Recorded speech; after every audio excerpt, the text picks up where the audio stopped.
सुप्रभात देवियों और सज्जनों। मैं कर्नल सोफिया कुरैशी और मेरे साथ विंग कमांडर व्योमिका सिंह आज आपको 6 से 7 मई 2025 की रात 1:05 से 1:30 बजे के बीच भारतीय सशस्त्र बलों द्वारा अंजाम दिए गए ऑपरेशन सिंदूर के बारे में जानकारी देंगे। ऑपरेशन सिंदूर 22 अप्रैल को पहलगाम में हुए विभत्स आतंकवादी हमले के शिकार मासूम नागरिकों व उनके परिवारों को न्याय देने के लिए लॉन्च किया गया था। इस कार्रवाई में 9 टेररिस्ट कैंप्स को टारगेट किया गया और पूरी तरह से इसे बर्बाद किया गया। पाकिस्तान में पिछले 3 दशकों से टेरर इंफ्रास्ट्रक्चर का निर्माण हो रहा है।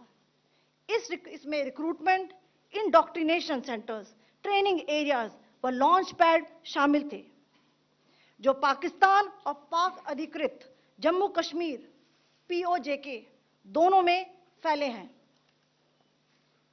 Operation Sindoor was launched by Indian Armed Forces to deliver justice to the victims of Pahalgam terror attack and their families. 9 terrorist camps were targeted and successfully destroyed. Over the last 3 decades, Pakistan has systematically built terror infrastructure. It is a complex web of recruitment and indoctrination centers, training areas for initial and refresher courses, and launch pads for handlers. These camps are located both in Pakistan as well as Pakistan-occupied Jammu and Kashmir areas. Some of the well-known training camps are located, as you can see on the screen. They are distributed from Savai Nala in the north, counting to approximately 21, ending at Bhavalpur to the south.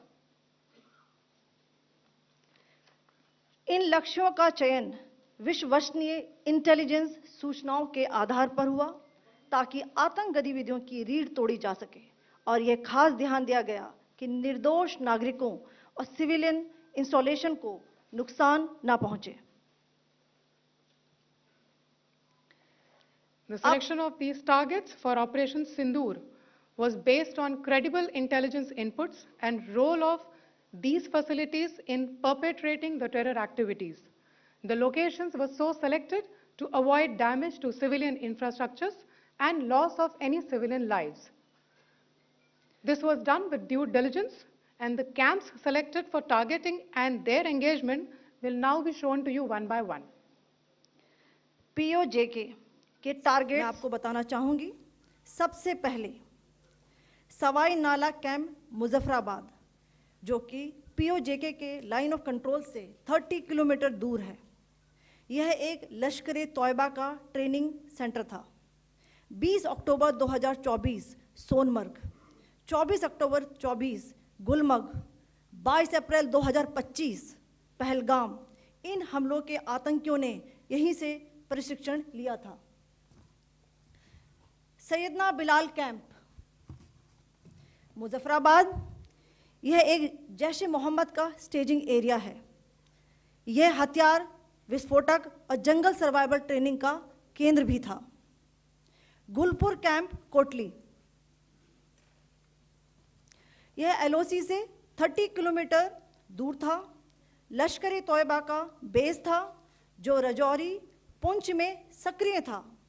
20 अप्रैल 2023 को पुंछ में और 9 जून 2024 को तीर्थ यात्रियों के बस हमले में यहीं से आतंकी को ट्रेन किया गया था।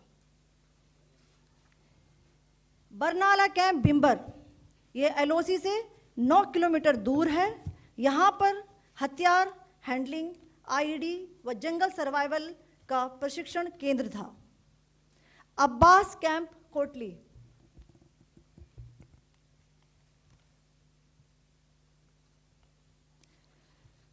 यह LOC से 13 किलोमीटर दूर है। लश्कर-ए-तौयबा का फिदाइन यहाँ तैयार होता था। इसकी कैपेसिटी 15 टेररिस्ट को ट्रेन करने की थी।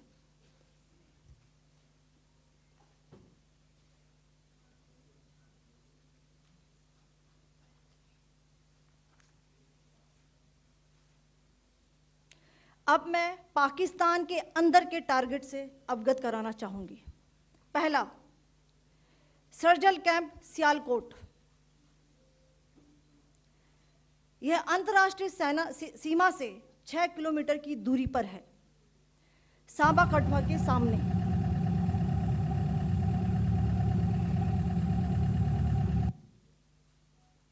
मार्च 2025 में जम्मू एंड कश्मीर पुलिस के 4 जवानों को की जो हत्या की गई थी, उन आतंकवादियों को इसी जगह पर ट्रेन किया गया था। दूसरा, महमूना जाया कैंप सियालकोट। यह 18 से 12 किलोमीटर आईबी से दूर था। हिजबुल मुजाहिदीन का बहुत बड़ा कैंप था। यह कठुआ जम्मू क्षेत्र में आतंक फैलाने का नियंत्रण केंद्र था। पठानकोट एयरफोर्स बेस पर किया गया हमला भी इसी कैंप से प्लान और डायरेक्ट किया गया था। मरकज ताइबा मुरीद के, यह आईबी से 18 से 25 किलोमीटर दूरी पर है। 2008 के मुंबई हमले के आतंकी भी यहीं से प्रशिक्षित हुए थे।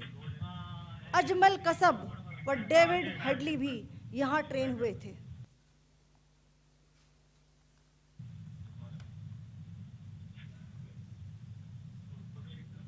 आगे दूसरा आया।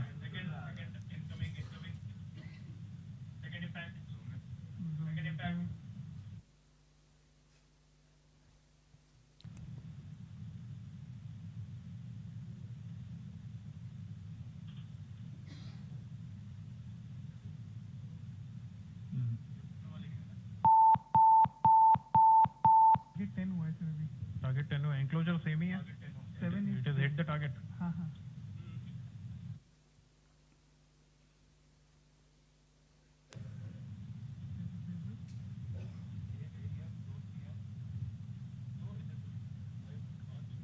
आ गया सर, इम्पैक्ट।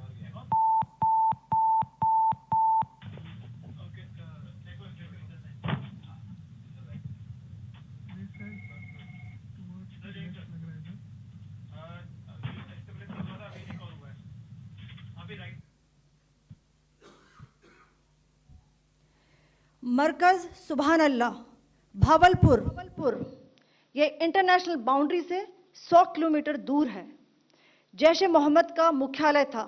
यहाँ पर रिक्रूटमेंट, ट्रेनिंग व इंडोक्ट्रिनेशन का केंद्र भी था। शीर्ष आतंकी अक्सर यहाँ आते थे। मैं आप सबको बताना चाहती हूँ कि किसी भी सैन्य ठिकाने का निशाना नहीं बनाया गया और अभी तक किसी तरह की नागरिक क्षति की रिपोर्ट नहीं है। धन्यवाद। जय Hind. The strike on the terror camps were undertaken through precision capability, as shown to you. A niche technology weapons with careful selection of warheads was ensured so that there will be no collateral damage. The point of impact in each of the target was a specific building or a group of buildings. All the targets were neutralized with clinical efficiency, and the results reiterate the professionalism of the Indian Armed Forces in the planning and execution of their operations. No military establishments were targeted. India has demonstrated considerable restraint in its response. However, it must be said that the Indian Armed Forces are fully prepared to respond to Pakistani misadventures, if any, that will escalate the situation. Jai Hind, and thank you very much.